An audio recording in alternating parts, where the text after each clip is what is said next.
If you haven't been getting your tonic herbs into you lately, then check out my friends at Superfeast. They'll hook you up with the best mushroom extracts, nutrient-dense supplements, superfoods, and adaptogens. Personally, I'm a big fan of their Jing Adrenal Tonic and the Tremella, but there's something there for everyone. And if you use the discount code Brendan at checkout, that's BRENDAN, you'll get 10% off your order every time. Head to superfeast.com.au and remember to use Brendan as a discount code for 10% off.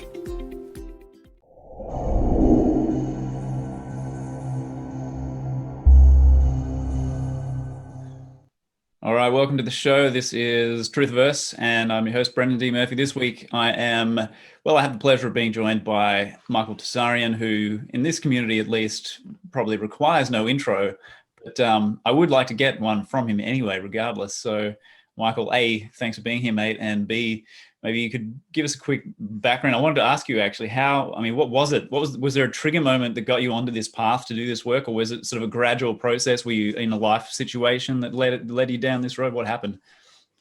Yes, it was definitely, it's a bit of both, right? I always look back to two things. One is in about 1980, it wasn't 1980, so probably in about 1981, probably late. A friend of mine at the time had brought in a magazine from sort of one of these New Age gurus called Elizabeth Clare Prophet. I don't know if you've ever heard of her. And he wasn't into her and I wasn't in there. You know, the people I knew, but we were scanning, you know, at that time it was 1980, the New Age movement was at its peak. And he had brought in this article, and it wasn't about her. It was an article featured in their journal or in their magazine about subliminal art, subliminal art. Just the simple technique of it, which I think was all the rage at that time because a book had come out called Subliminal Seduction by Brian Wilson Key. It's a book you can still get today, and he wrote a follow-up called Age of Manipulation. And that caught my eye. And as a matter of fact, what am I talking about? He also brought a set of tapes, cassette tapes with a speech given to an audience by Elizabeth Clare Prophet about this kind of subject. It was about other things, but she touched on it. I guess these were lectures. And he played that, and that was very interesting because it went into contemporary culture. She was all negative, of course. There was no positive about rock and roll or music. And later on, I objected to that. But yeah, okay, she took the negative side, but pointed out some very, very interesting things. And that article, more than anything else, I reread. I was only about 14, 15 at the time, and I reread it many times. And I wasn't able to keep it. This guy didn't want to lose this article, this magazine. So I never had it in my collection, but I remembered it up here. About a year before that, my last year in Ireland before we had made this trip out to the States, probably 79, something like that, maybe 80, I had come across the work of Jim Fitzpatrick, the great Irish artist. And we're still in contact, and he's given me permission to use some of his artwork on my books and all, which is just, I can't even have to pinch myself. Are you kidding? And the story of the Irish had, the true story of pre-Celtic things, which we're still talking about today in our podcasts and premiums and things like that. So those two were big. And if there was a third one, then it was more bizarre because it was more to do with satanic societies and ritual murder of, can you believe it, right? But that's the way that cookie crumbled, because in the mid-70s, there had been a spate of horrendous murders in Belfast. Now, Belfast is known for its terrorism, but it's not known for normal crime, for true crime, for anything like that. And in fact, before the terrorism, murder was unknown. And if it was a murder, it was a lunatic. It was the village idiot, or one of these people that was known to be. It was always a case in which it was basically the village idiot who had clubbed somebody to death or done a bizarre murder. There were murders, but it was so far and few between. It was like practically non-existent. One in a blue moon, right? And then it might have been more of your bar fight went wrong kind of thing. There was never any actual malicious murder. This is strange because people think of Ireland as nothing but terrorism and murder, but they forget that real crime, real policemen. It was unknown. But in the 1970s, this changed. And suddenly these young men were found brutally murdered, cut up in pieces and thrown into rivers. And it was really, nobody had ever heard of anything like this. And then my dad had said something extraordinary. And he was a Marxist. And it wasn't, as far as I know, this wasn't anything that he'd learned on TV or anything like that. It was something he knew from being involved with politics. And he kept making this remark that it was high placed pedophile members of the government, right? In the 1970s, the mid 70s, he came and told, a family, goes, it's those boys, it's this, it's that, and he never embellished it or said anything more. He just goes, yeah, I know it's these homosexual monstrosities over in, Parliament, over in British government. He had cited them, and that somehow stuck. So as the years went by, I started cutting out magazine things and keeping stories, but didn't know anything, right? I mean, every one of these three things I was into was in a most primitive state, but the seeds have been planted. And then gradually, it built up, and those became finally vocational, but they never really ramped up until I got to the States on the it's actually the third visit in 1989. And then it was Desert Storm. And so there's a lot of patriot work out there. And then that kicked it off into earnest, into proper, you can drive the car instead of sitting behind the car wheel, like, a kid in the driveway going, Daddy, look at me driving the car. I'm actually, got my license and I'm on the street, so to speak, weaving all over the road, but it was the beginning stages. Sure. So it started in the late 70s and 80s, actually. People don't believe that.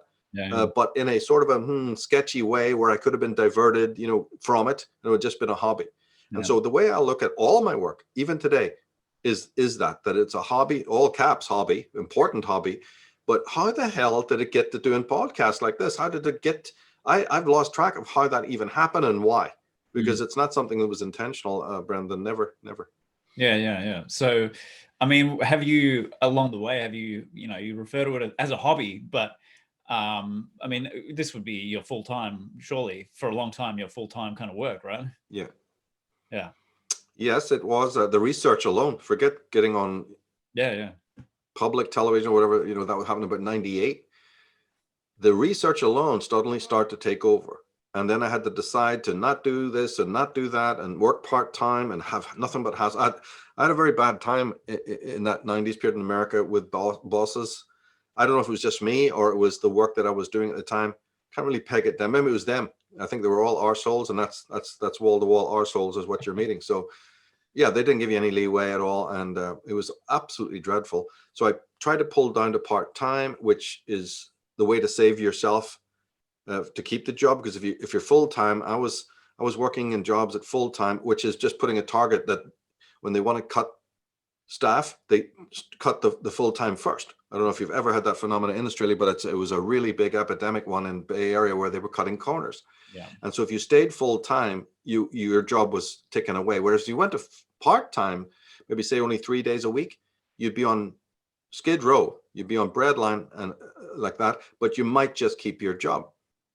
So that's the kind of way I lived, for years, in terrible stress, in terrible stress over paying rent and having no safety net. Very different environment than Ireland and things like that. And just meeting asshole after asshole after asshole, it really grated on me. But I persisted with the research. The research was everything. And so the little money that I did have, I'd invest in books. There was no internet at that time. So you had to there was no PDFs and things like that. It was actually, I had 30, I actually at one time had 36 steamer trunks full of books. Yeah, right. And had to whittle it down. And the lowest I ever got it to was about 15. Yeah, right. It's hard to let go. It's hard to call that list.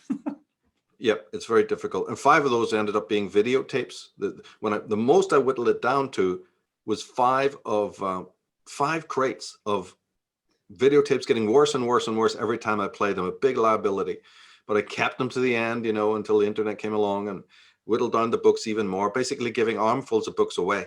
That was the only way to get rid of them after I'd made personal notes out of them or nailed mentally what they're talking about. And I only kept the priceless ones, collected works of, say, Eustace Mullins and L.A. Waddell, the ones that I knew were kind of irreplaceable. Mm-hmm. But I succeeded. But it took the best part of 20 years to lower that list, to get rid of these trunks and crates. Yeah, it was absolutely monumental hassle, because you were buying in hardback. And I would buy a book, even if it was only for one line or a couple of lines. I knew it's precious, but the rest of the book, I didn't agree with or didn't want. I mean, Zachariah Sitchin has written alone 12 different books or something in his chronicles, right? So are you going to study these things, or are you going to just piss about? My intention was always to do it right. and to do it solidly, but the cost, Mm. the absolute cost, of doing that and working with assholes to make the money, people who wanted to strangle, all collectivists, all communitarians, everything's to do with the team, but you're not a team player, you blah, blah, blah, blah, blah. Yeah, I'm not a fucking team player. How about that? What are you going to do about it? This is America, the land of the free. Do you remember that, you bastards? Well, I guess you forgot somewhere along the fucking line. It's just all awful experiences. Don't even get me started. When did you manage to get, like, when did you extricate yourself from that situation and sort of move on? Oh, yeah, I got the last job was in a bookstore in the Bay Area, right in Menlo Park, California, not far from Santa Cruz Avenue. It didn't last because I got very, very sick from stress. And that was the last job.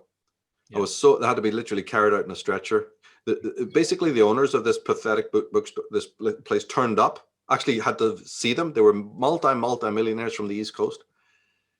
One look at these people and you'd never want to work again. Not only were they mentally disturbed, like crazy people, but they were crazy people with millions and millions and millions of dollars. And so they just looked at you, some crumb that was in their way. And it was 100 other things that were wrong with the place. And I got very physically ill just from stress. So that was it. I couldn't do any more jobs of that nature. Couldn't even do taxi or anything. There were some jobs you could get where you would be kind of independent, and I did a lot of that, but no, it was just over. So a friend of mine had begged me and had been begging me a lot to do astrological readings. They thought my interpretation skills were very good, and I'd resisted for approximately more than 10 years at this time. Part of it because I didn't have the skill, but in the latter area, I did have the skill, but maybe for that 5 years, but I resisted. So somebody from another perspective said, sure, Michael, you give yourself hell by working for these plunkers because you could have done counseling. But that come out of that what do you call it? That antipathy came out of my experiences from 1970s with the New Age movement. Right. And my family was deeply involved in. And I didn't want to do readings or see clients because it smacked of everything that my family members and other extended people had been doing. And I gained a great personal antipathy to it. So I basically shot myself in the foot because it took years and years and years. It was something that was it was like aversion therapy or something. I didn't want to do it because I'd been so experienced to it. I didn't want to have anything to do with, taking phone calls, receiving clients, making my life that, because I'd been since a child exposed to this and despised it so much that even though I did have the skill, I decided never to. And I swore to me I'd never do it. I'd sweep the streets and all of this. But a point came where I had done all of that and it was worse. So in some bizarre, and with all my resistance, with all the resistance that anyone, like a mad goat that just, a donkey that couldn't be pulled to where he needed to be, but I had finally to start. And so the answer to this question, it started in about 1998, where my friends who were in the New Age movement, these are better people, got me clients, sent me clients from their practices over. It was a nightmare. It was, but the benefits started to quickly show. There's no boss. There's no monkey's ass telling me what to do. Yep. No ponce. And so, and it just, the stress lowered down. There's a different kind of stress in trying to do well by the client and give them a reading, but I would do follow-ups, and we had a really good relationship. And although it took many years, really, it was an upward curve. It started working. And the better thing about it was within the first year or two of doing those readings, I started doing classes as well very quickly because they were saying, hey, this is great. Do you ever have a class teaching it? And that got me to do that in the Bay Area for a while. And then that led to getting the classes online. So in 2000, maybe just a little bit before that, the plans were made, but about 98 to 2000, with help from 2 or 3 people, we finally slowly launched Taroscopes, my very first website. And even though it was in a very primitive state, it kind of gave me a shot in the arm to say, hey, if I can just put the last dot on this website, I'll be satisfied that I've done something with my life. So it gives you a mini goal just to see it come together, because it actually took a lot longer than it should. It took a lot longer and people had to donate their time. And it was in a time when the internet was itself fairly pathetic. So it was like pulling teeth to get it together. But I had the content. My side of it was pretty much achieved because I designed it, had the artwork, had the content, And it slowly went up with other people's help when they could, see me. It goes, oh, come over on Wednesday, we'll do a bit, and come over. It took a long, long time. But that's what if you're not paying for something, you can't be ordering people around who've got full-time jobs. So the first Tarscopes came together extremely slowly. But at least I set a goal. Said, if I can get that done, when we put the final stop on it, I will say, I want nothing else out of life. It was kind of a weird decision. So there was a really good celebration point. Now, of course, that's ludicrous. Of course, one thing snowballs onto the next. But at that point, it felt that if I could get this finished, I would have several virtues out of this. One is that, well, it would just be like finishing a project, which I'd never really relished before. Something always got in the way.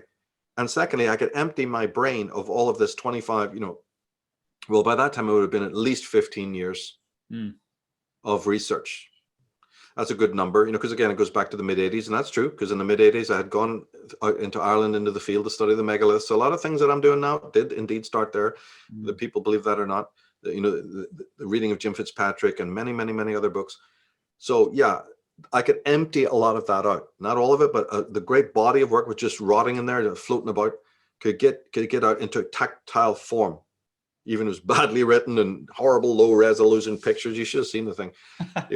The font color was unbelievable. You couldn't find anything on the net today to be as ugly and hideous, but at least it was like, there it is, out of my head. Yeah.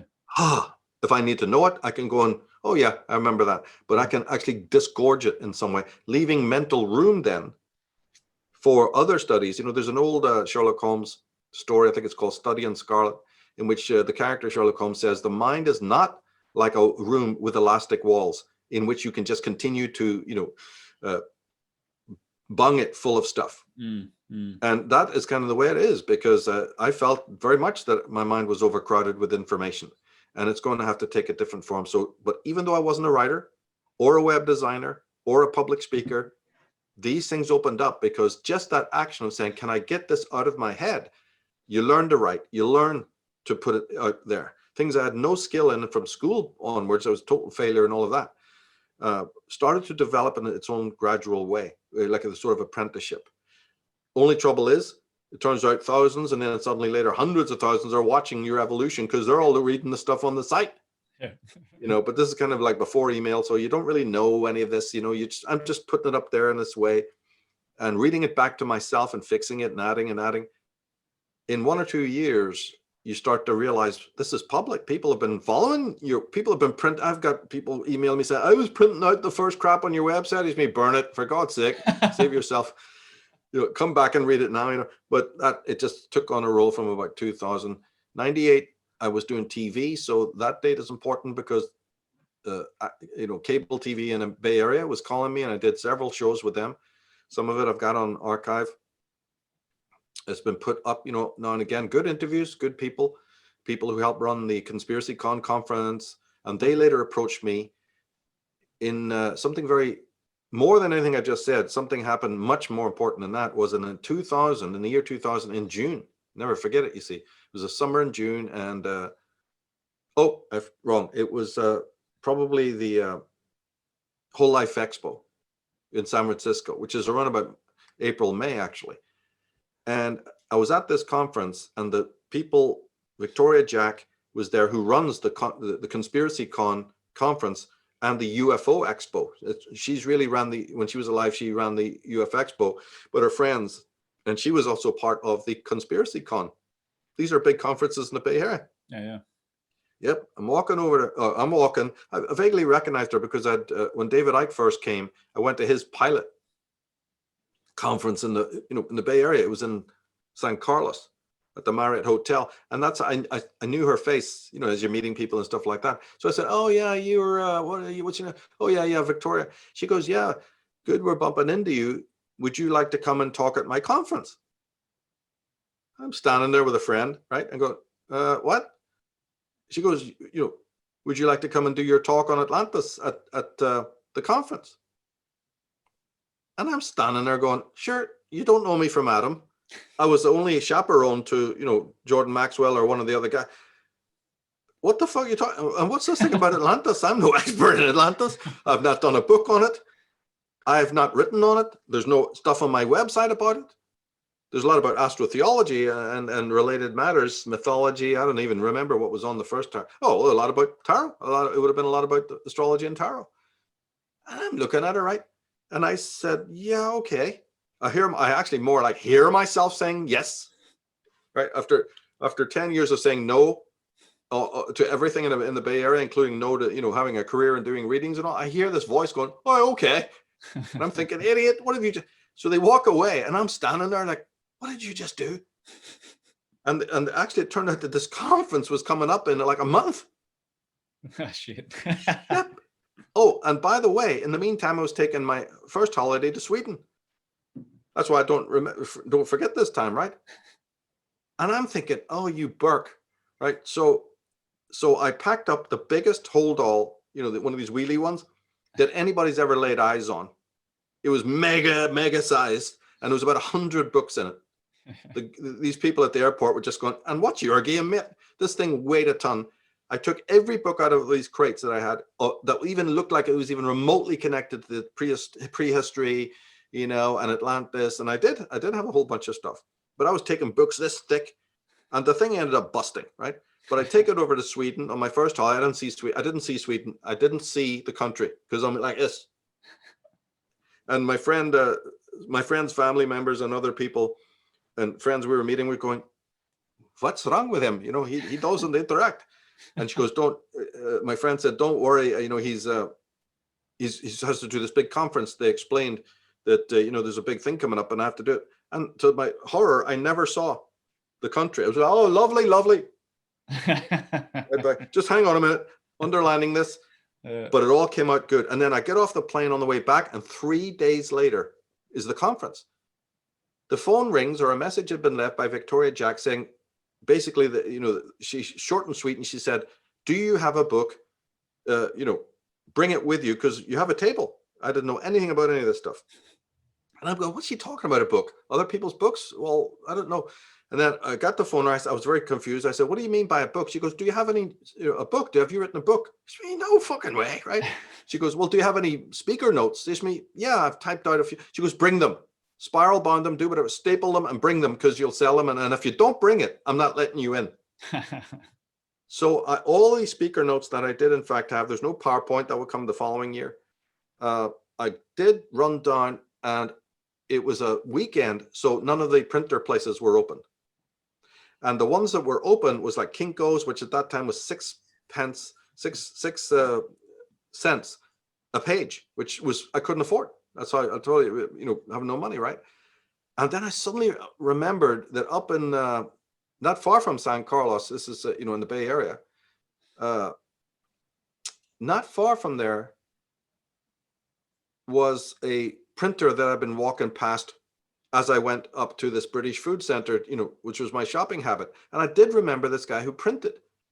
So I look at the watch, maybe he's open. So I ran and I went through the back door where, I'd seen the sign of this guy, and he was open. He was in there printing off things. He was closed, but he was printing, he was doing work for people. Backlog. And I ran in here and mate, and he kind of recognized me because, he'd seen me coming past his shop on numerous occasions. He goes, oh yeah, what's up? He said, no, are you open? Do you take things? And I explained him what I needed, which was, pretty much like thick. I don't remember the pages were, but I said, look, I need these to, be spiral bound or whatever. I need them to be printed. And he goes, oh, it'll take several days to do that kind of printing. But if you just want it to be like this, and it turned out it was practically just stapled. Yeah. But the guy did it. Yeah. It was coming up to the weekend, and I had just no time. And the way it worked was I was able to pick those up just literally minutes before we drove to the conference. Wow. And I slapped them down on the table, and every single one of them sold. Probably $14.95, some ludicrous price, right? But I treated it as if it was a book. It was my work, and I didn't want to let it go. And that was the Atlantis book. Yeah, right. Yeah, and Richard Hoagland and Dr. Roger Lear. I shared a table with Michael Cremo. I mean, talk about being dumped in at the deep end. But I found them all, Brandon, to be nice people, right? These are not pompous assholes. Michael Cremo sat with me and gently and quietly talked to me in a very, and I'm the outsider looking in, right? I was one of the youngest people on the circuit, if not the youngest. And then so I'm kind of, like observing them too. And to tell you the truth, I didn't find any of them that pompous. Later on, I'd meet people who were, but every single person loved me. Every single person took me under their wing. They were super nice. They wanted new blood. They were desperate for it, and they were getting it. And it took on even more than that, because after I did give my speech, these same people were coming over to me and now confiding that the information itself was new to them and was moving them on a personal level. Dr. Roger Lear, after talking about Celtic legends, started to confess to me these weird dreams that he had had and these weird experiences that only now, throughout his life, had never been explained by anybody in the paranormal movement. This is one of the leaders of MUFON. And he's coming over to Jack, here is Joe off the street. And he's going, that explains these weird experiences I've had. And they were doing this. Several of the people were saying, that confirms this, or that confirms another paranormal thing that they'd done. Victoria Jack just totally, utterly adored me, wanted me back again. And that's how it got kicked off. And I'm like, what's going on then? Right. And they were, what's all this? I was totally flying by the seat of my pants. Yeah. And they were getting applause. And I hadn't even got to my own table before everybody, the book, every single one of these stapled little booklets was in their hands. And they were handing me $20 bills. Yeah. And because of Victoria Jack. So that took on a life of its own. And therefore there's no will involved. You see, all of this stuff was like a roller coaster. And then because they bought the book, I had a year to prepare to fix it better. So the next one was a little bit better. It wasn't spiral bound. It was more bound. It was like good. The next year better again. The next year better again. So, and then other people chimed in to say, look, I'll edit this monstrosity for you, because it was just a set of notes. Right. And then it moved from that point on. And then in 2002, in January and February, I wrote the introduction. Somebody asked me, can you write an introduction? The person who's helping me, this professional editor, said, you need a preface. What's that then? Yeah. Like an introduction, Michael, to summarize what the book's about. Oh, I can't do that. She goes, no, give it a try. And I sat down, and here's a remarkable thing. And I was in Seattle at the time. That was my first year there. I sat down, as you do, with a blank page, and there's just a feeling of such anxiety and stress. And I'm just saying, no, I can't do this. And it was almost like blinking, that before the night had come, the entire introduction, as is in the book now, was there on the page in front of me. And it says, within the next 10 years, the human race will discover something true about its origins and blah, blah, blah. This famous intro. I don't know how I wrote that. To this day, I have no idea how that wrote. Let's confess that. The rest of the book, yeah, it was taken from the notes and methodically putting it together best I could at that time. But that introduction, which launched the book, because without that, there could be no first chapter. That launched the book, not just as a set of notes. That set of notes is now the appendices in the Atlantis book. It's still there. But the book itself came after this bizarre experience where I don't know how it got done. I don't know how I typed those first words or wrote it down or anything. It just was there. And so 2002, that year, I think then had a big moment because something else guided that hand. I tell you, that was not Will that wrote that introduction. And then, without that, I couldn't have launched the chapters. I just didn't have the confidence. That woman phoning me up and said, look, can you just write an introduction to the thing you're doing? So, oh God, here we go again. Thought that was all done and dusted, but no, now they want this and now they want that. But that night that introduction came, basically is the beginning. And their invitation, that lady's invitation. Why did I meet her that day? And it was just about to go to Sweden, and it's like the worst possible time. I had to really, cram. All under pressure. And that's why there's, a few errors here in the book and there, because it was totally cramming.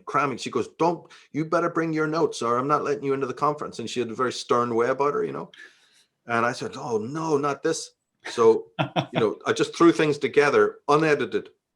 And then that unedited document, somebody poached it on me. I'd sent it for some review and they put it up on the internet, the bastards. And I got a lot of flack, from that. And yeah, the unedited version went up, and then I found out the darker side of the internet, which is thieving, poaching, stealing, torrenting, you name it.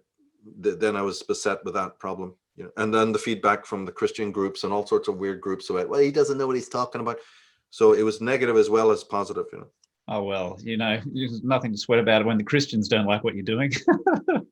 I always took it as, I just put on the Slayer and go, brilliant, put on the Metallica, yeah.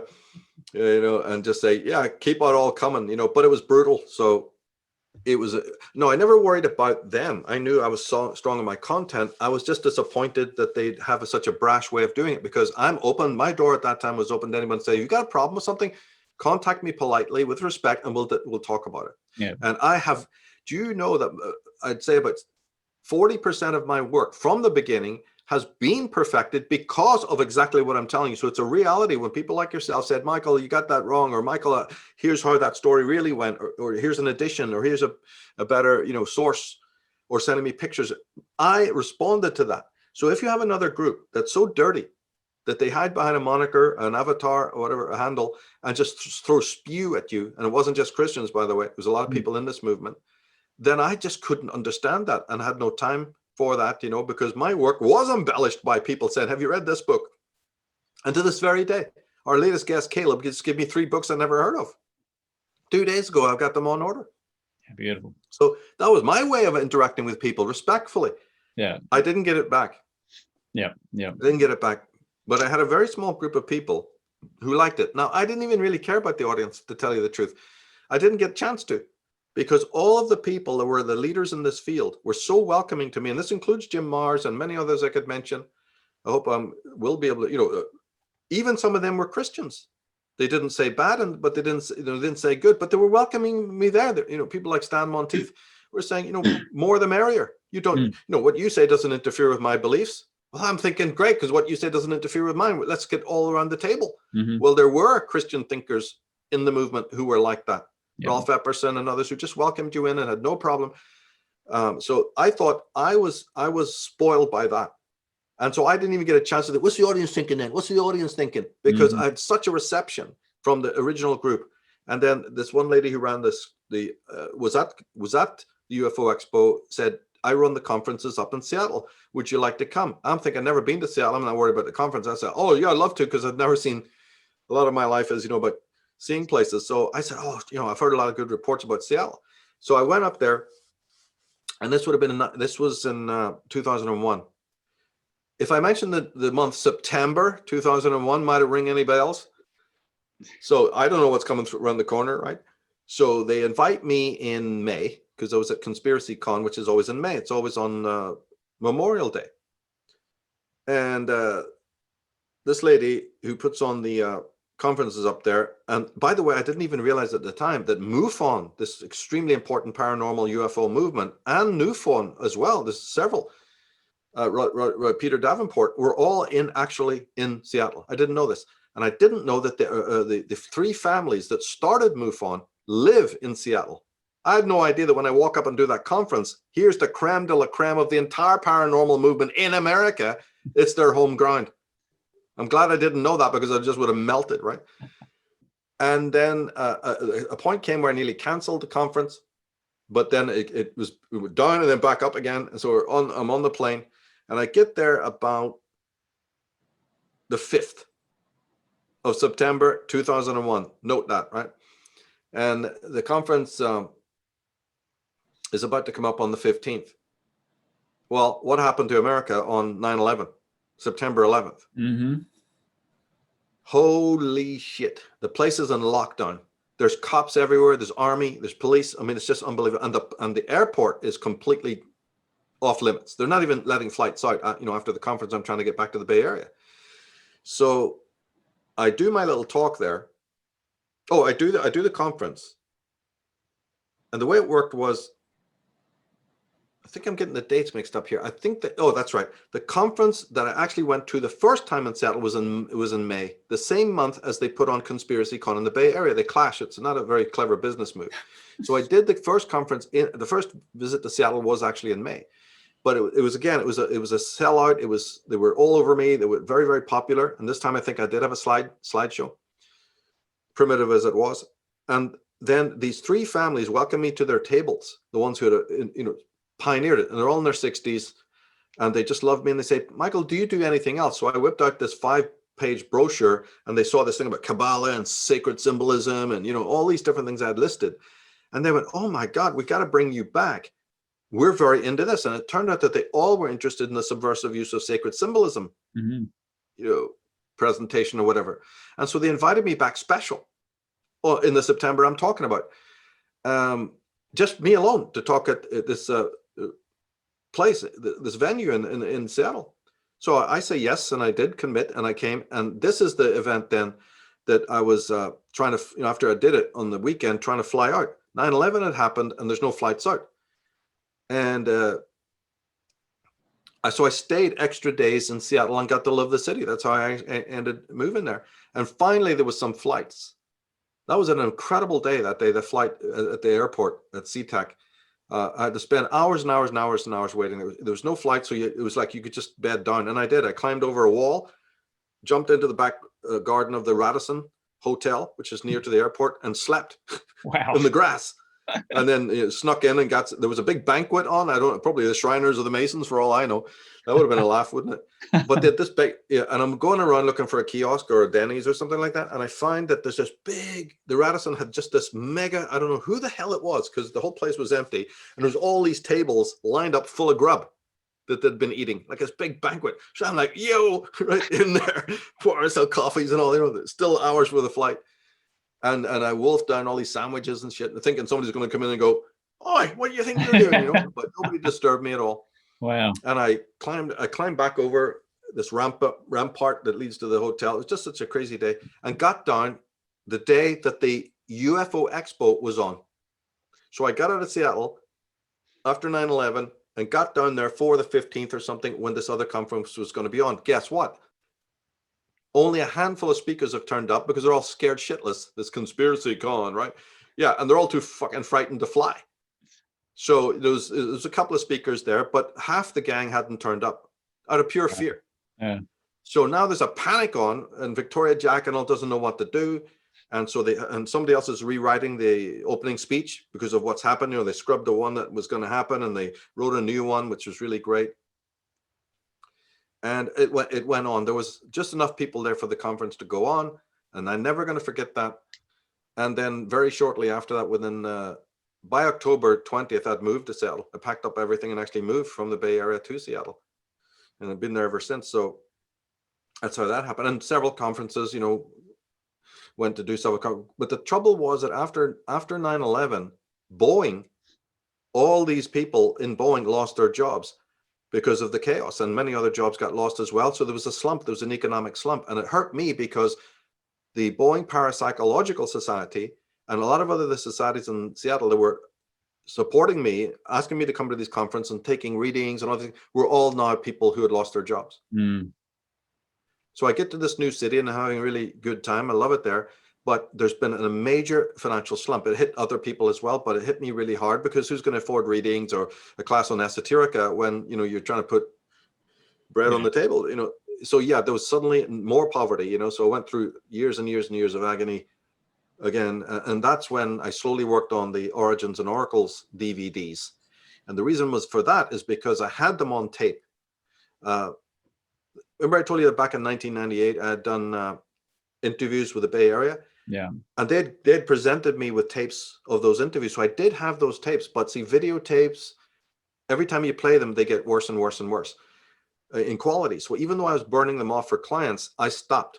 In this period here, in 2000 and 2001, I ceased making them because I didn't want my clients to have this low quality thing. So I tried to improve them, nothing happened. So then I suddenly realized I'm going to have to reproduce all that content on a lasting format. Everything, all this hard work is going to go for nothing. So I had a friend who knew about filming and DVDs. He didn't end up helping me, but I found out from him how much fits on a single CD. In those days, it was only an hour, and you can get box sets, and I had the basic sketch from him. Then I went down and hired a company, really top-end company, to help me. They did. After some severe trouble with some of the oily rags in their business, these Christians who immediately, divination in the goddess, subversive symbolism. And so I was given the cold shoulder by these bozos, right? But luckily I went upstairs and the company owners was just horrified by the treatment I'd got because I sent them all the emails of these bozos and they saw that I would mistreat it. So finally they came through on my side and gave me royal treatment. So I got this beautiful box set made, from them. And that was the Origins and Oracles. 22 DVDs, whatever it might have been, a real magnum opus, and people loved it. People absolutely loved it. And again, that was another way for me to get out. It seemed like centuries of knowledge into that. Yeah. And that emptied my mind enough to then work on the Irish Origins project, which came next around 2007, but it wasn't published till 2009. So it took more than 2 years to write those volumes, and several other years, to fix them. And then came astrotheology and other books as well. And now we're doing more, philosophy, psychology, female psychology, but I can't remember one act of will. It's just like being pushed on roller skates, from the moment you wake up. The project owns me, not me. Yeah, that's right. I know that feeling. Yeah. And so was, I know you have, like you just said, gone a lot into philosophy and psychology and this kind of stuff. So do you feel like your interest in that, was that opened, did the way open to that from, the tarot and the astrology stuff? Like was that bridging kind of led you into that side of it with the psychology and philosophy? Because you're quite big on that and you've been very deep into that realm. How did you sort of get there? I think it came first. Yep. I think the tarot stuff, it's hard to tell because a tarot thing happened to me when I was about 11, but it was only one experience. And that involved the Paul Solomon group. He had sent one of his staff over to Ireland to give a little bit of a lecture, kind of hosted by my family type of thing, but hosted a few others. And we did a tarot meditation, and that, I won't go into details, but that had a very big effect on me. And so my relationship started then, if I remember correctly, the date. But the philosophy has been in my blood from the beginning. It's just the way I am, my chart, or whatever the hell. And then, but that was just in the background before any of these other things came along, and psychology too, but I didn't know anything really about it. It was just a disposition, latent. And all these other studies into the conspiracy thing took over, as I say, ramped up really in the 90 period of Desert Storm. So, but you see, the very first book, when I came in September 89 to the States for this longest, for my basically permanent stay. The very first book I actually bought, and it was within days of coming there, was Spinoza, philosophy. And it sat there, so I know it. I know the cover.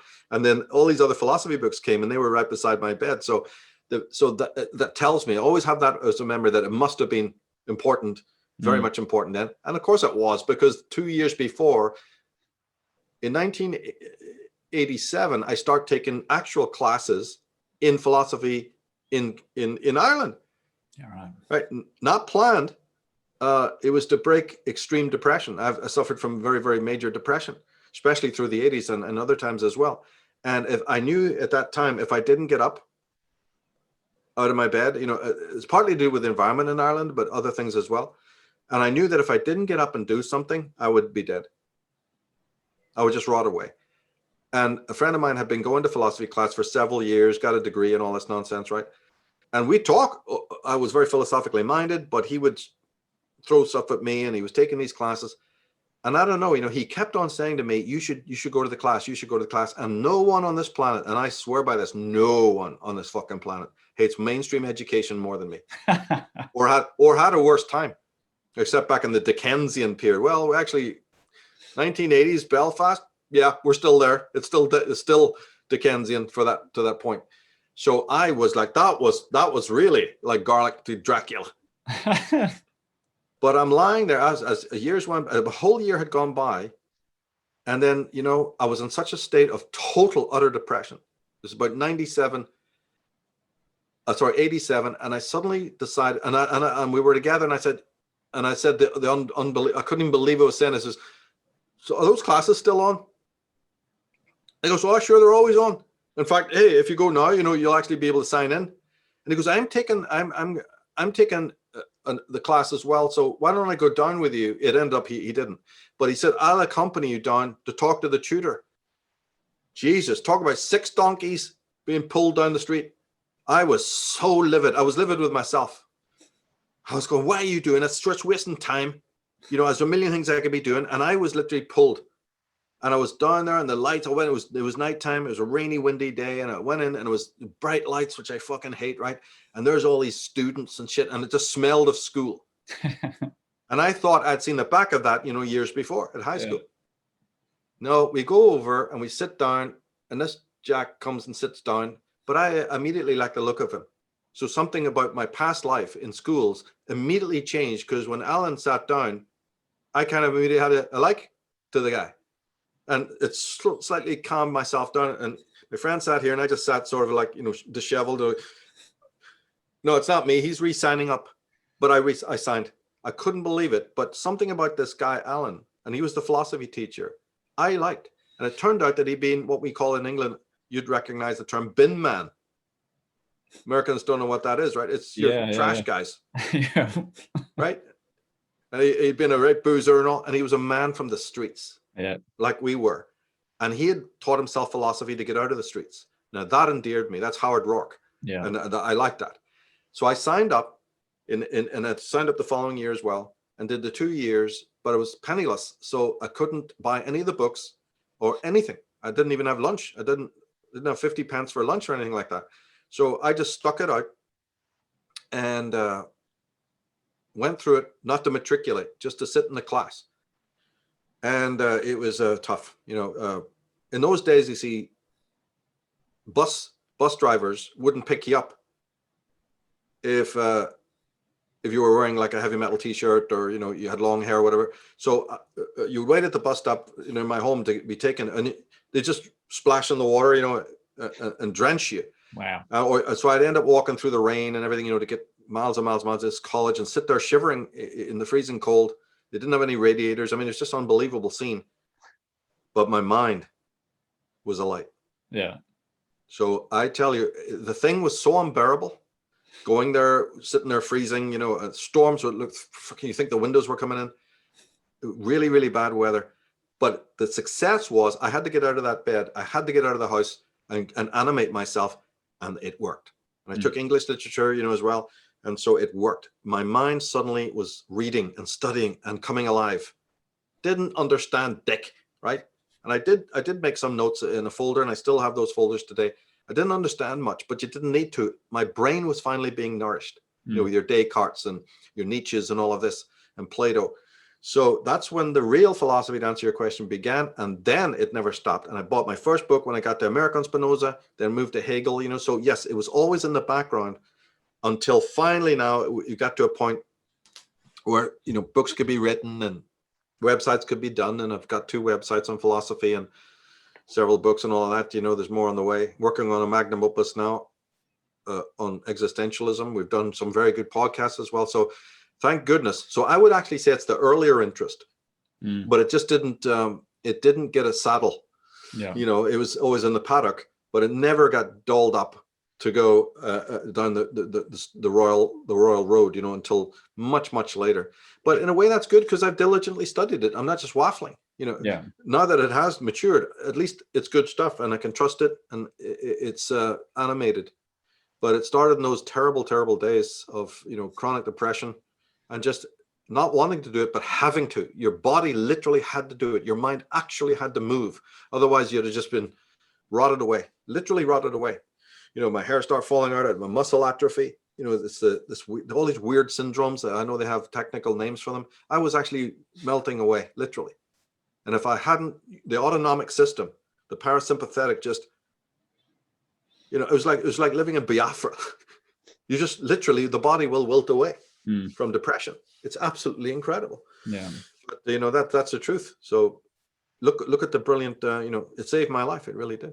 Yeah. Okay. Well, I mean, speaking of saving lives and the importance of it, I mean, it rejuvenated you, and it seems to me like it'd be great. We'd have quite a different world if people did have more of an interest in that material. And now we have a really bizarre. We've got this 21st century kind of bizarro world where everything's inverted, everything's upside down, and all the the people with their PhDs and their little bits of paper and on the walls, they're some of the most unhinged, deluded, misguided, spouting the most rubbish, just nonsense you'd ever imagine. But I mean, it is unbelievable. I mean, we've ended up going, and we're supposed to be in this phase of the age of the individual, right? And that's sort of how I see it anyway. We're supposed to be in the age of the individual, but there's this huge collectivist kind of impulse and movement that's trying to drag us back into this idiotic hive mind.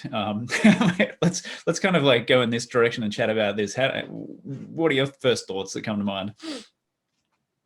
Yeah, we are.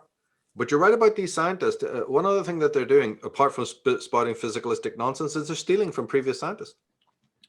Some of the top people in Berkeley right now, who's that guy, George Lakoff, he speaks about metaphors and language and metaphor. He stole it all from Julian Jaynes, who died. So they wait a few years. But the main point of this is that they mocked Julian Jaynes when he was alive. It wouldn't be so bad if they were legitimate people.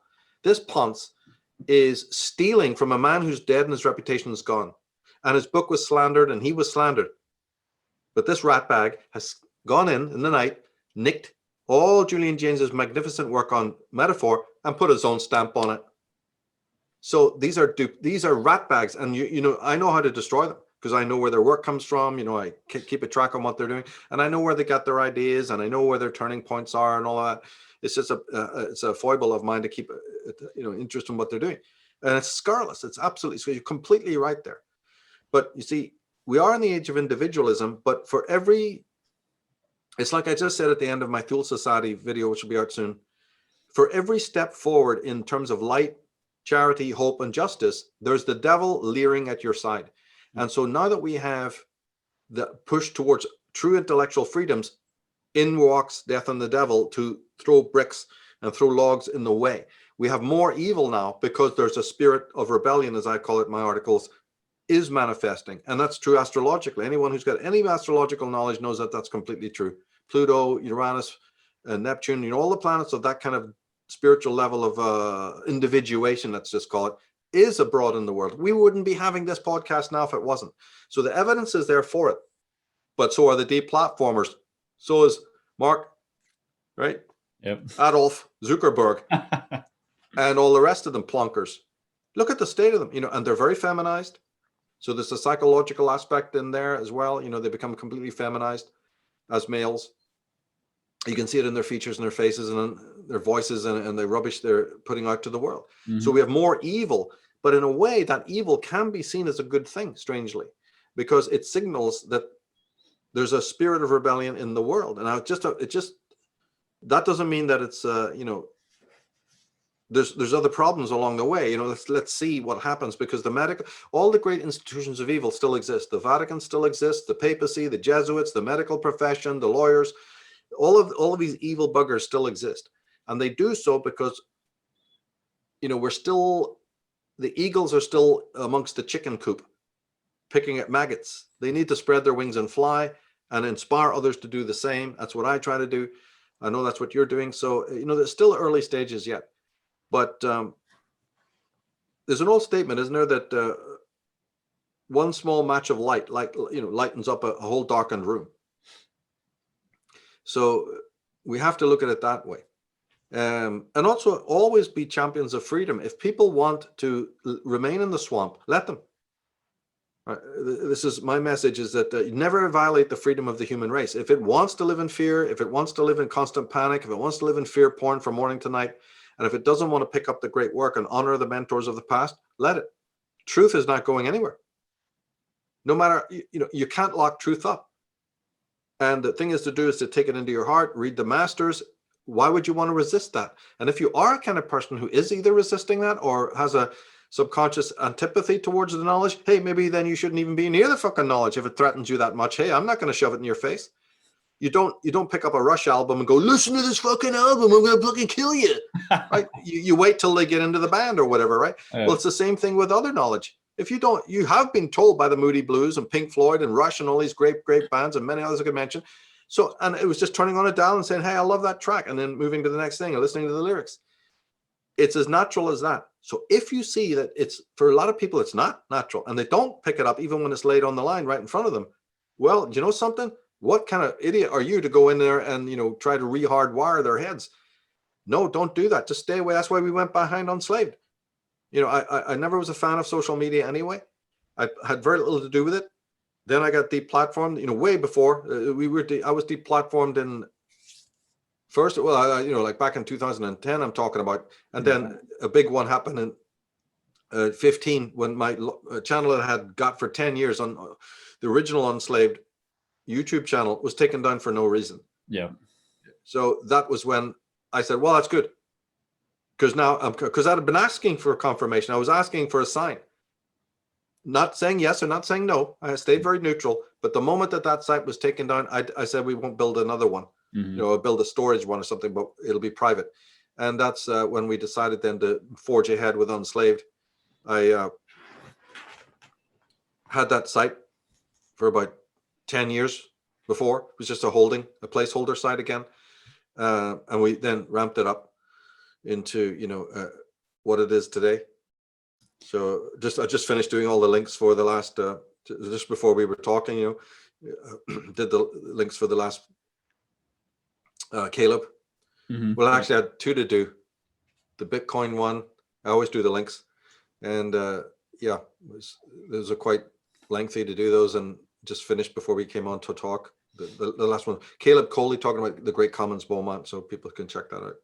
Yeah. And I always put good links below, you know, for follow-up, because why I do that is because I've always known that people are like, you know, even some members, not all obviously, but there's people out there going, give us a fucking break.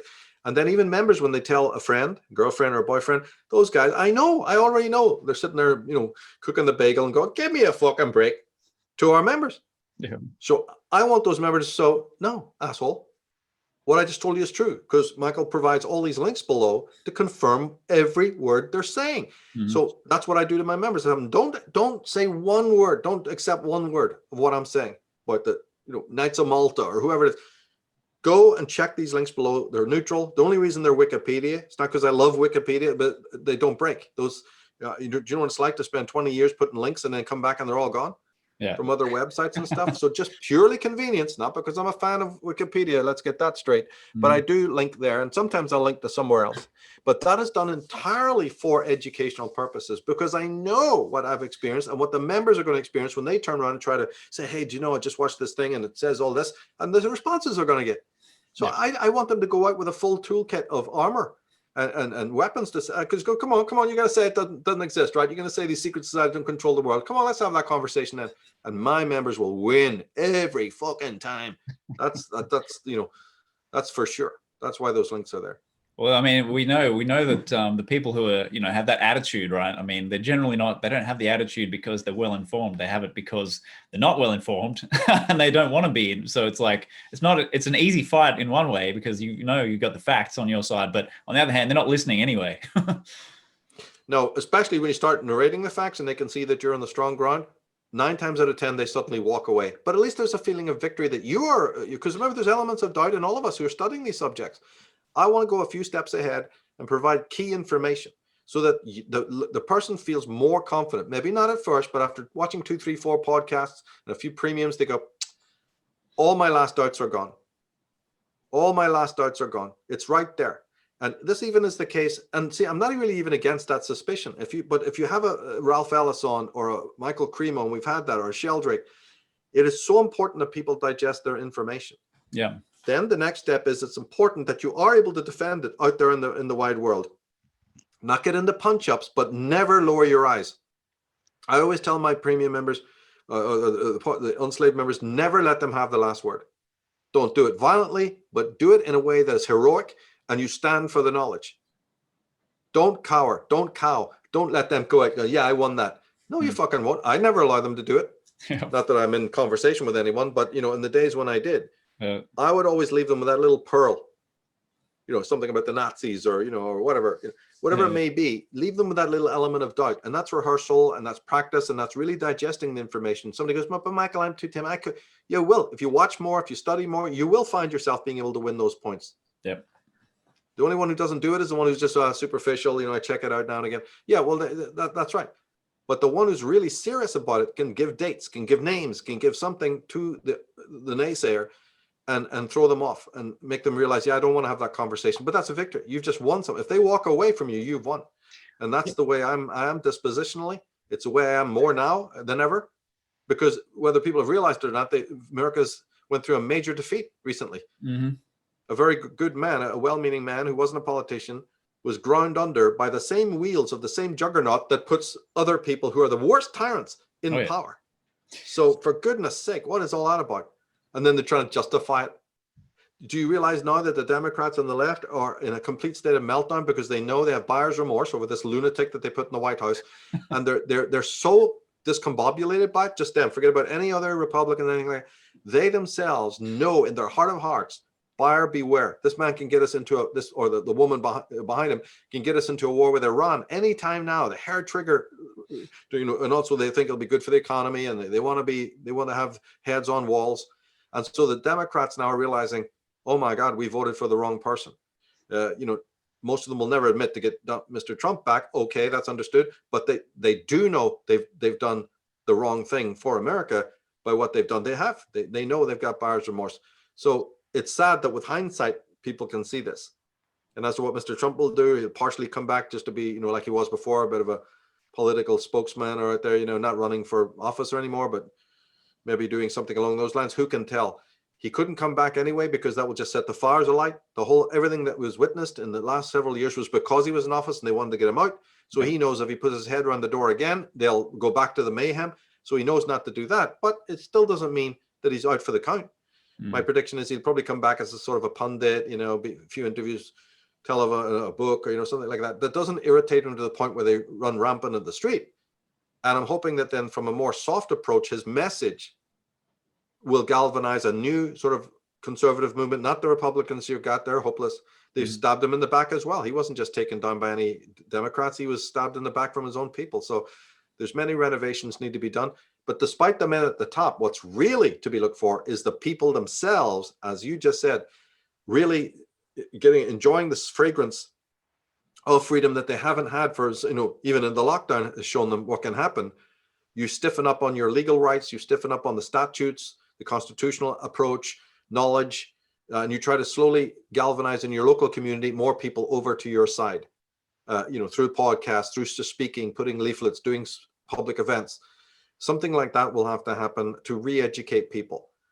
And hopefully, what I do is just disseminate the information that people don't even know about a John Birch Society or the great authors like Stanton Evans and, all these great ones we would know about. The public doesn't know about them. So I just try to make their work available so that the greatest minds, Phyllis Schlafly, will be up there, not top of the line, but, the good conservative, solid people that Americans need to read. Certainly the Ayn Rand's, she would be at the top and down from there, but still very valuable work. The great Stanton Evans, do work on him. What a great patriot, what a great genius. And there are many, many others as well. So it's just disseminating that information so that you can get your hands on it when that abyss comes and you say, I think I've been had by all sides of the political spectrum. Where do I go? Where's my new moorings? What do you think, looking at politics, breaking it down psychologically, what do you think drives the kind of the anti-intellectualist, anti-freedom kind of streak that's so obviously manifest? I mean, we see it particularly strongly in the so-called left, but I mean, what do you think are the psychodynamics playing out in front of us? I've lost your sound, mate. Yeah, you're right. I'm not so much a favor of the other side, so to speak. And the real reason is because it avoids psychology. You go to politics when you're not interested in personal psychology. So that's the big brushstroke idea. Then on another level, it has been misparenting. Back in the 1950s, women were doing Tupperware parties instead of watching the PTA, which was communized to the red, and they let it happen. Women in America are the most guilty. Men were out working in the 1940s and 50s and 60s. So the women were in charge of the schooling, and it is actually on their watch. Mm-hmm. It's on their watch that the communization took place, period. Third, the home life in the deep psychological way of what happens to ordinary children. And this goes then for all the world at the time of the Oedipal. Now if you go into the real psychology, it's the whole issue of then birthing a child and watching them move. You've just had a child yourself in December, I believe, right? So this early period right now, leading up to about 7, and there's at least 5 stages. Every school has different ideas on that, but the Freudian idea is about 5. Then you add in Otto Rank and Melanie Klein and you get more. But the basic idea is you go through these stages, and at each of these stages, they're kind of milestones as to whether the child is going to be able to greet reality, the reality principle, or remain within the pleasure principle, or find a happy medium between. So the first 7 years is the guarantor of what I just said. So that if you arrive at 6, 7, 8, after what they call the latency period, when reality is now is about as clear and clean and vivid as it's ever going to be. Now we're talking very generally, because for some very intelligent kids it happens earlier, and for some a little bit more vague kids, it takes time. It takes to be 9, 10 before. And there's nothing wrong with this. It's just everybody's temperament.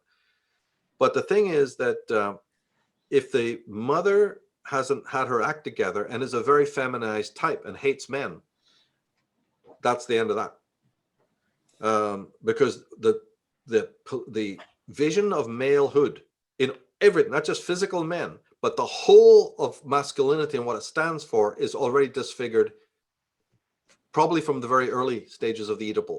Well, that's how you get this. So the only refuge that you have as you move into full lucidity is that you don't want to be in full lucidity. It's like the solar light of the masculine world is so offensive to these snowflakes that they do what they do. We all know what they do. Very few people know why they're doing what they do. It's because they have to cluster with others in a kind of the way sheep, if frightened, will all gather together. So it's fear that gets them into these clubs and groups, and anger and violence is included as well. I've gone into that about the crowd dynamics, sort of taking what Gustave Le Bon and others have said, but modernizing it in terms of modern. Not that you have to do much modernizing, I'll tell you, but a certain amount has to be done. I've done that on my Dragon Mother side and other writings. But basically, it's antipathy to reality. They call it the reality principle. Right? It's probably not the best term, but all it just means is whether or not you can greet reality. Now, everybody has that regressive urge to, the regressive urge will always be there, but it's not. What's happened is it's become maximized. It's been really ramped up because of the leadership, because of the deviant parenting, because of one-parent homes where the father's just like some house slave at best, and then not there later on when the welfare state decides the wife can live alone.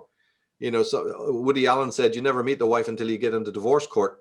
And sadly, he's right, especially in terms of California and America, and women are not turning that around. Women have no interest in turning around what is happening, so don't wait for them. So it's not that I'm, advocating unnecessarily. Man has to step up now. In fact, most of the message I have about female psychology should be taught by females, to females. The whole thing's wrong that a guy like me has even had to do the study and then bring it to the world. Yeah. But of course, that's the second best thing to do when nobody's doing it anyway and women have dropped the ball. Right. Well, then, unfortunately, you'll see another weird, odd phenomena, which is a guy like me, now having to advocate, or MGTOW, in a more extreme way or whatever. Yeah, well, you girls brought it about. Since female psychology is the last thing on your list of interest in the world, in history, did you think it was just going to stay buried? Well, I know you did, but wrong. Life has its own momentum and movement, and it is empowering to both men and women to get into psychology. But it's more empowering right now to focus on female psychology, since that's the one that was really, thrown into the dungeon and hoped that it would never be resurrected. So, but when you read the great female psychologists, then you realize how important this is. So one of the reasons why we've ramped up in politics right now and all of these mayhems are happening is the consequence of women not remaining true to psychology. And actually, although they have an interest in psychology and become psychologists, no, I said female psychology. There's all the difference in the world by saying a woman, women are in lots of psychologists, lots of psychiatrists. I didn't say that. I know that. That's just jumping through hoops of the medical profession and getting a degree. For all that's worth, I'm talking about sincere interest in Melanie Klein, in Alice Miller, in Karen Horney, and we don't have that, and it's getting worse and worse and worse. So as that gets worse and women's interest in their own psychology gets worse, tyranny is on the rise. There's a direct relationship between those two things. So what man does or not does is sort of helpful, but the real remedies are, women's consciousness being raised again to where it used to be, with healthy interests and admiration for men rather than envy and hatred of men. Which is what penis envy really is. If you really get down into it, they try to disfigure all of these Freudian things so that nobody will study it and they'll just immediately have a knee-jerk reaction. Oh, no. These psychologists were well onto a lot of things. Freud got a lot of things wrong, but he also got a lot of things right. And his descendants, Anna Freud would be another one, and his descendants they restored and revived some of the areas where he was very weak or even completely wrong. They have already rectified it all, so there's no excuse. But then feminism came along, which then did its trick to sequester all of psychology under feminism, making it look like they are interested in that. But Camille Paglia and all will tell you, no, they're not. She has called them on it, and Phyllis Schlafly, not Phyllis Schlafly, but Phyllis Chesler, who's an arch card-carrying feminist. Read her work, and you'll soon find that there's been another deception unleashed from feminism on the world to try and say, we are the ones who are into psychology. We put that in our titles, and yet it's all lies. They've misrepresented the Oedipal stages, the things I spoke about, and they've tried to normalize feminism. But what feminism is feminization, right? Yeah. And they've normalized feminization, and the whole world has fallen for it because reality is tough. You have to be a hero to face reality. You don't have to be a hero if you regress back into the lunar stages of the pleasure principle. And worse, there's even lower than that, and that's where we're heading. Yeah. So it's tragic. When you hear feminists talk about stuff like, when you hear a phrase like toxic masculinity, what comes into your head when you hear something like that, these buzzwords? Yeah, people living in the word. It doesn't matter what word it is. Another counterpoint to what I've just said is living in the word. Capitalism, communism, community, toxic masculinity. It's just a word. Toxic masculinity refers to men who know what they're talking about when it comes to women. So women just react by saying, it's toxic masculine. Yeah, one who can see through all the bullshit that you're laced up with, and all the cosmetics and everything a woman has been doing for decades upon decades upon decades, and doing it without a single qualm or any shame. $1 trillion business, which involves the slaughter, the torture of animals in laboratories, and the slush that they put in these magazines. Who's fucking buying it? Somebody can sell you anything, but you don't have to be buying it. And then their daughters are growing up neurotic, bulimic, anorexic, suicidal, homicidal, and the mothers are not aware of it. Well, I'm fucking aware of it, and I'll call you out if nobody else does. And I have been doing it since we did Female Illuminati, my end statements, right? And they are poignant. And there's a responsibility. So even words like responsibility today, it's becoming lost in the mix because people are actually living in the word. But if all you've got are words to attack us, then call me this, or call me a racist, or call me a conservative or a fascist. Keep on doing it, because the more you do it, the less and less and less the word ends up having power. So what they've done is they've gone into overdrive with the words, fashioning words. It's like a mill. And it's wearing thin. It's wearing thin. First, it had a lot of feeling. You go, okay, I'll back down. Look what they did to Milo, right? A conservative gay man. Oh, they try to tear him down, so many ways. So they're not hearing the words. I don't think even the gay community heard the words. Oh my God, what do you think you're doing, right? So they have 100 ways of coming at you, every way to not hear what you're saying. You're black. No, you're not black. You're poor. No, you're too rich. You're too poor. You're too this. You're too that. You're not a citizen. You're not. Every which way they'll find to not listen to the message. So there's many things that come out of that. One is total futility, where people just give up. The others are going, our message hasn't been honed enough. Let's keep polishing. See, that's the willful thing. Say, yeah, maybe the message wasn't, I did waste too much time. I'm not very clear on my points. So you get your Dinesh D'Souza out and sharpen your act, or you get this person out, or you get that person out, right? And you sharpen your act so that you're better the next time, and you're better next. Don't give up, and don't limit what's happening just to, like you mentioned earlier about the question, don't limit it to just conservative action against liberal. That is actually not going to lead you anywhere. No. I hate government. That has to be gone. Yeah. I'm a disciple of Ayn Rand. Have government only in the most basic, limited level of, mere defense organism or whatever. It has no say. And everything she's saying is logical, because once upon a time, the world got free the moment that church and state was separated, wasn't it? That's when we really saw advancement and progress that caused Western civilization. Yeah. And number two is get government out of it too. Get state out of the affairs of economics. Not ruling it like it is now. The different church and state separated, and man grew, because this leviathan of darkness was told to back off. You can still exist, but don't interfere. Right? They've never forgiven us for that, by the way. But now state and economics need to be separated. And economics is your daily bread, and how you live, and how you hustle, and how you move towards your vocation. How come the human race is so dumb to know you don't need government to interfere in all of that? And we've seen decades of their interference. I've got books that show you step by step how government interfered since Roosevelt's time, and made law after law about the milk and how you can grow this and whether you can have a river on your land and you can't, and how many pigs you can have. It's worse than the Norman invasion. And these people, in America are letting it happen. And then you've got people who try, I think, well-meaningly to go, the states need to separate from the federal, system. Why? You think states are any less criminal? You don't. What do you know about American history then? The states can be as corrupt, as mafioso, as horrific as the state. In fact, sometimes the federal government is needed because it has many times come into states to take out bullies, mass murderers, like the case of Lyndon Johnson. Anybody who really knew about American history would shiver at saying, well, that's not wholly true. And unfortunately, many, many people I love advocated that. And I had to go do further research to find out, no, a state can be run by a local mafia. And they can bury your fucking body and nobody's going to come looking for you if you fall foul of the local governor or the local mayor or the local... Look, didn't Bill Clinton run Mena, Arkansas like a gangster? Yeah, let's have no authority over him. Let's have no federal government that you can go to with him and his cronies as they sucked you dry and shot and murdered 40 people or anybody else. And God knows how many hundreds of others.